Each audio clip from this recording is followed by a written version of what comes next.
Hello all and welcome back to another broadside video where we listen in to the dialogue of the heralds in the Assassin's Creed series and talk about some of the historical background. Why would they be saying what they're saying, and what would it mean to locals at the time? Without any further ado, let's jump into Assassin's Creed Mirage and let's let the herald talk. Citizens, the Muhtasib would like to remind all those frequenting the bazaar today that all controlled products and items must be marked by the official seal. Remember to check for the official seal. Okay, an announcement from a local official who is responsible for trade and commerce. I've touched on this position in previous videos, so you can hop back into those and check out that. So here I'll emphasize that there was a tremendous amount of trade going on in 9th century Baghdad. We are in a location that has been experiencing a golden age for years. Its associated stability has led to widespread trading. From the Atlantic Ocean all the way to the South China Sea, trade routes fed the Caliph and kept money moving. Now, when it comes to this specific message, I can't locate any specific mention of official seals or royal seals or specific controlled products, but the Abbasids had a market system that featured aspects of both capitalism and socialism, so there was government oversight, and this would leave room for the kind of regulation mentioned here. I don't want to go too deep here though, so I think we should just move on. Citizens, in light of recent allegations of corruption against certain qadis, the Khalifa would like to remind you that any issue with the execution of justice in Al-Khilafah should be taken to the Mazalim court, where the complaint will be received and addressed. Okay, so this is a spicy message. By this point, 861 AD, the Abbasid Caliphate had spread quite far, reaching from the northern coast of Africa all the way to western India. And this particular point in history, though, is one that begins a grand transition.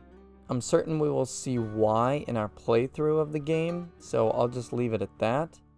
Anyway, all empires and all peoples have struggled with corruption at one level or another, and this was true for the Abbasids. Great wealth and success allowed for more administrative positions, and some of these positions, especially the viziers, attracted corrupt men, such as Abul Hassan Ali ibn al-Furat. That's just a guess on the pronunciation, hopefully it's pretty close.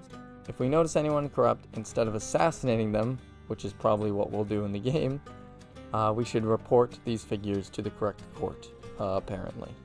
Citizens of Baghdad, the rebels have met a new defeat.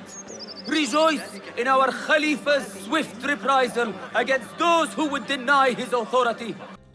First of all, pinning down who the rebels are for this time and place is actually a bit difficult, especially if we don't want to get into any spoilers here for the main game. Is the game assuming it is 861 for these news announcements, or is there some flexibility like with other Assassin's Creed games? Stretching to 869, there was the Zanj Rebellion, which was a major conflict that began near the city of Bassa. This would mean that the rebels were followers of Ali ibn Muhammad and were likely enslaved Bantu peoples originally from Southeast Africa. Or perhaps we're discussing the Kharjit Rebellion, which was an uprising from 866 to 896, led by a religious sect that opposed the established government. Either way, things apparently aren't going well for the rebels, and I don't know if we should celebrate that or condemn it. Hearken would-be travelers. The Sahib al-Shurta warns that the roads beyond Baghdad are littered with bandits. Venture there only at your own risk. First, it was a nest of cobras, and now there are bandits and rebels. This place is going to heck in a handbasket. And that will do it for us today. Thank you so much for watching and listening. Please leave a like and subscribe for more similar content, and I'll check you next time.